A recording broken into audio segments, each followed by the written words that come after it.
Hello guys, आज cost कन्सेप्टको part 2 मा छौँ हामी। आज चाहिँ कस्टलाई फङ्सनको बेसिसमा डिभाइड गर्दैछौँ।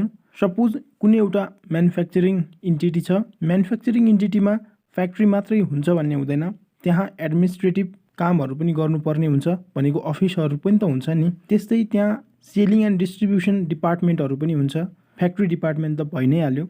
अब हामीले यिनी फरक फरक डिपार्टमेन्टमा के कति रिसोर्सेस कन्ज्युम हुन्छ त्यसको आधारमा ती डिपार्टमेन्टमा कस्ट जोड्दै जान्छौँ र फ्याक्ट्रीमा भएका कस्टहरूलाई फ्याक्ट्री कस्ट भन्छौँ, एडमिनिस्ट्रेसनमा भएका कस्टहरूलाई चाहिँ एडमिनिस्ट्रेटिभ कस्ट भन्छौँ, अनि त्यस्तै सेलिङ एन्ड डिस्ट्रिब्युसनमा भएका कस्टहरूलाई चाहिँ हामी सेलिङ एन्ड डिस्ट्रिब्युसन कस्ट भन्छौँ। अब डेफिनेसन हेरौँ है त। फ्याक्ट्री कस्ट भनेको cost incurred within the factory for manufacturing of goods. फ्याक्ट्रीभित्र गुड्स म्यानुफ्याक्चर गर्दा जे जति कस्ट इन्कर्ड हुन्छ त्यो जम्मैलाई हामीले के भन्ने हो? फ्याक्ट्री कस्ट भन्ने हो। अब हामी वर्क कस्टका इक्जाम्पललाई हेरौँ। जस्तै direct material, direct labour, direct expense त आउने नै भयो, साथै फ्याक्ट्री ओभरहेड पनि हाम्रो वर्क कस्टमै आउँछ। फ्याक्ट्री ओभरहेड भनेको के त भन्दाखेरि ओभरहेड मात्र भन्दाखेरि चाहिँ हामीले indirect material, indirect labour, indirect expense भनेर बुझ्यौँ। फ्याक्ट्री भन्दाखेरि फ्याक्ट्रीमै इन्कर्ड भएका, फ्याक्ट्रीमै लागेका, फ्याक्ट्रीकै पर्पजको लागि भएका indirect material, indirect labour, indirect एक्सपेन्सलाई चाहिँ फ्याक्ट्री ओभरहेड भन्ने। फर इक्जाम्पल फ्याक्ट्री रेन्ट, हामीले इन्टिटीको रेन्ट तिर्ने बेलामा ओभरअलमा तिर्छौँ होइन, तर जुन त्यो एउटा रेन्ट तिरेको जुन एउटा कस्ट छ त्यो कस्ट कुन डिपार्टमेन्ट वाइज कति त भनेर निकाल्नको लागि चाहिँ हामीले एउटा त्यो बिल्डिङको कति एरिया चाहिँ कुन डिपार्टमेन्टले कति ओगटेको छ हो त्यसकै बेसिसमा भाग लाउनु पर्यो। जति जति स्पेसमा हाम्रो फ्याक्ट्री छ त्यहाँनिरको रेन्टलाई चाहिँ हामीले फ्याक्ट्री रेन्ट भन्नु पर्यो। जति जति स्पेस जुन फ्लोरमा चाहिँ हाम्रो अफिसको कामहरू होइन, हाम्रो एडमिनिस्ट्रेसनको कामहरू हुन्छ त्यहाँनिरको रेन्टलाई चाहिँ हामीले एडमिनिस्ट्रेटिभ ओभरहेड भन्नु पर्यो। अनि जति जति स्पेस जहाँ जहाँ हाम्रो सेलिङ एन्ड डिस्ट्रिब्युसन डिपार्टमेन्टको कामहरू हुन्छ त्यहाँनिरको रेन्टलाई चाहिँ हामीले सेलिङ एन्ड डिस्ट्रिब्युसन ओभरहेड भन्नु पर्यो। यहाँनिर यो फ्याक्ट्री रेन्ट भनेको चाहिँ इन्डाइरेक्ट एक्सपेन्स हो र यो इन्डाइरेक्ट एक्सपेन्सवाला फ्याक्ट्री ओभरहेड हो। अर्को इक्जाम्पल रहेको छ फ्याक्ट्री सुपरभाइजर स्यालेरी। यहाँनिरको कन्सेप्ट अझ क्लियरली बुझ्नको लागि पहिले डिस्क्रिप्सनमा रहेको लिङ्कमा गएर पार्ट 1 हेर्नु होला, अथवा प्लेलिस्टमा गएर पनि हेर्न सक्नुहुन्छ। अब हामी फ्याक्ट्री सुपरभाइजर स्यालेरीको बारेमा बुझौँ है त।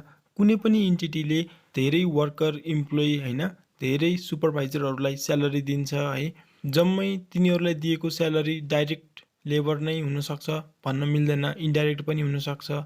अनि इन्डाइरेक्ट लेबर जति चाहिँ जम्मै फ्याक्ट्रीमै भएको हो भन्न पनि नमिल्न सक्छ।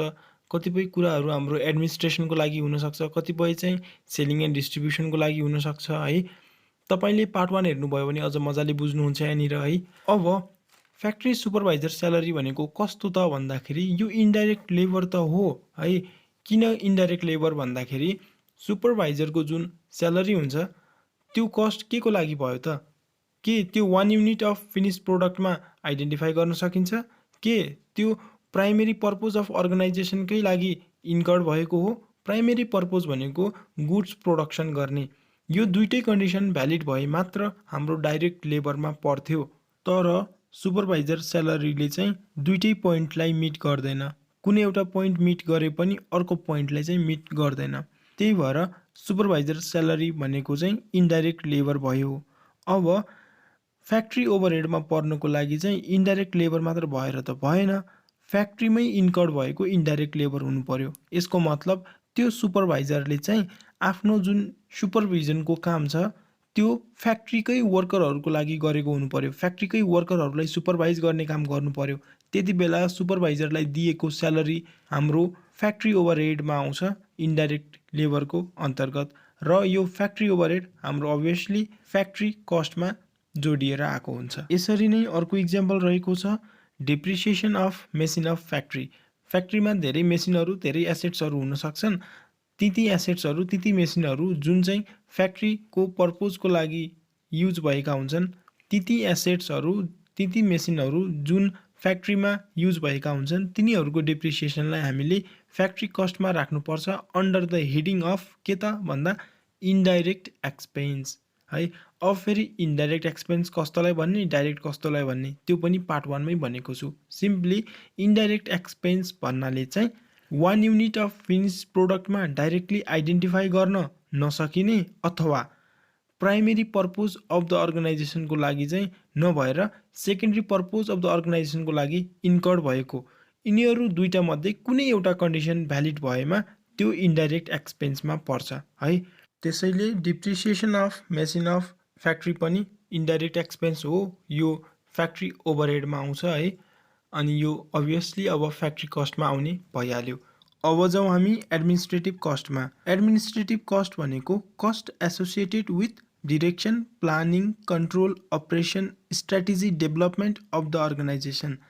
त्यो अर्गनाइजेसनको डिरेक्सनमा हैन, प्लानिङहरुमा, कन्ट्रोलको बारेमा हैन, अनि अपरेसनमा जति पनि स्ट्राटेजी डेभलपमेन्टमा हाम्रो कस्ट इन्कर्ड हुन्छ तिनीहरूलाई हामीले भन्छौँ एडमिनिस्ट्रेटिभ कस्ट। सिम्पली भन्दा धेरै सुनिने गरेको अफिस कस्ट भनौँ न, अफिसबाटै त गरिन्छ नि प्लानिङ, कन्ट्रोल, अपरेसन हैन, स्ट्राटेजी डेभलपमेन्ट गर्ने, त्यसैले यसलाई अफिस कस्ट पनि भनिन्छ।